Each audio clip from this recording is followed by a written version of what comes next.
We're at the Santa Barbara Fish Market. I'll be joined by Kim Selkoe and Chris Voss. We're going to talk a little bit about the challenges faced by the fishers here in Santa Barbara. I ran the Saturday Fishermen's Market. We do what we can to get seafood to the public because Santa Barbara has an amazing array of seafood. The Saturday Market's a great way to come down to the docks on Saturdays and buy directly from the fishermen. We're going to see more about that. So the great thing about Santa Barbara is how much seafood is coming in here all year round. We do have seasons to our seafood, but we also have species that are available every week of the year. Rock crab is one of those. Some beautiful thorny head rockfish, black cod or sablefish. It's really great to see how the Saturday Fishermen's Market is thriving right now. We've got 6 vendors. These are all small-scale owner-operated vessels that work out of Santa Barbara Harbor. Our lobster fishery is one of the most popular. Urchin diving out at the Channel Islands and along the coast in the kelp forests.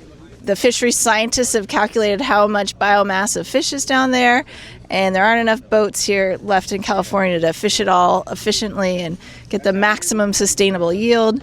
So that's one of the reasons we need younger fishermen to join our fleet, and that's one of the things that we work hard on at CFSB to figure out proactive ways to prepare the next generation through training programs, making sure that the slip fees aren't too expensive, and looking at the fisheries regulations to make sure that they're not so cost prohibitive that it's just not possible to make a living on the water.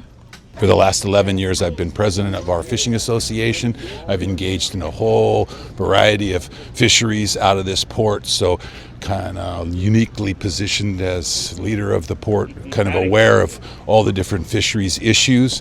And so now I'm advocating for the fishing community statewide and trying to protect fishing opportunity from extreme regulation in the state of California. It's time now to recognize that as a real well-regulated industry, there's a need to kind of think creatively about how to help us thrive moving forward. The benefit of having a direct marketing opportunity like this fish market presents for fishermen is it allows them to make a little bit more for what they produce. They're only pushing a fraction of what they've caught into this direct marketing opportunity on the pier on a Saturday morning. We are in such close proximity to Los Angeles, a giant market, San Diego, San Francisco. We're fortunate to be able to move some of the product we produce that we can't consume locally to these larger markets that are close by.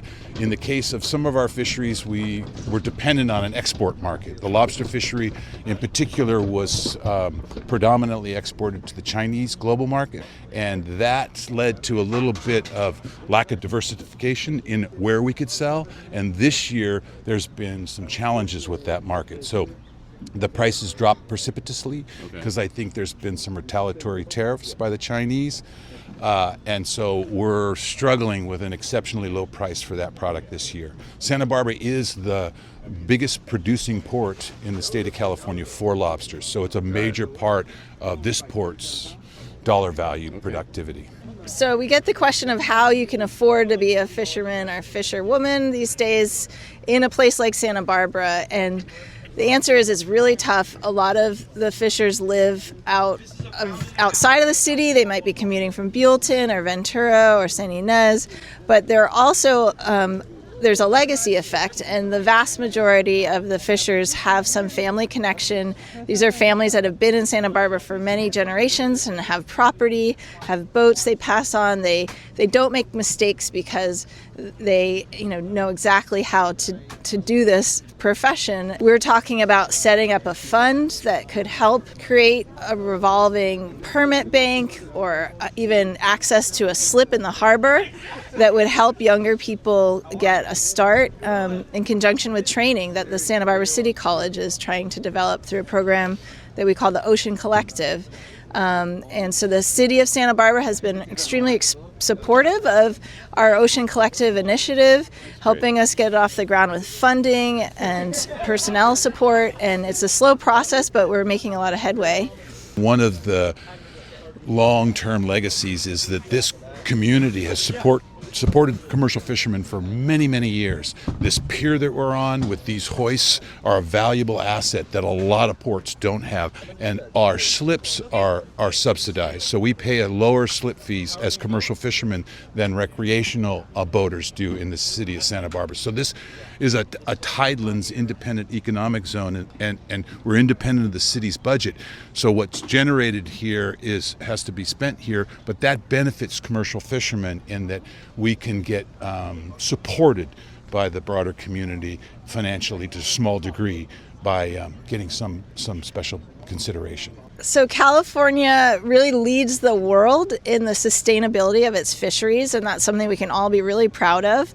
But it was very hard won, and it came with costs. There's kind of two factors to our sustainable fisheries. One is the direct fisheries regulations. What kind of gear can you use?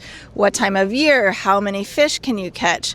And that fisheries management comes from the California Department of Fish and Wildlife, and they really do need to factor in the economic viability of the fishery and the long-term sustainability of fishing careers, and that type of fisheries regulation is working fairly well. We've also got area closures. So this is marine protected areas, no fishing zones that are meant to kind of allow a whole habitat to be untouched by fishing.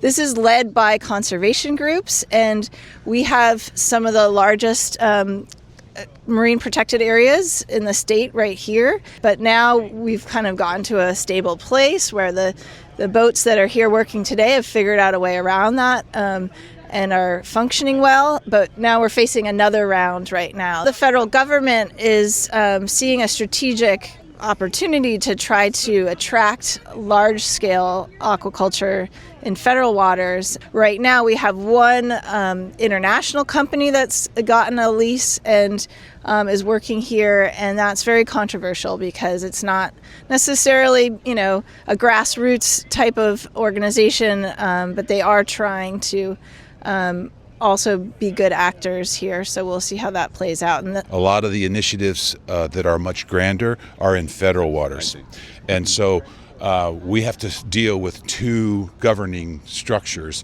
But the man that runs the mussel farm off of Hope Ranch has a proposal in for a very experimental, small-scale algal aquaculture bottom lease, just down below the harbor mouth, and we support that. Okay. Right. So as a community, because we know Bernard, he's a member of our community already. He's been on the board of CFSB. He's part of our fishing community, and that makes it palatable for us to say, hey, you want a small 20-acre space to experiment with algal aquaculture in a way that could be beneficial. He's local, and so we're like, yeah, it's okay. It's in state waters. We'll accept the loss of those fishing grounds because it's beneficial, we believe. Just want to say thanks very much, Chris. It's a wonderful experience down here. Kim, thank you so much for all you do. And we're at the Economic Forecast Project, so if there's something we can do to help out with the economics, talk to the city, the county, the state, we'd love to do it.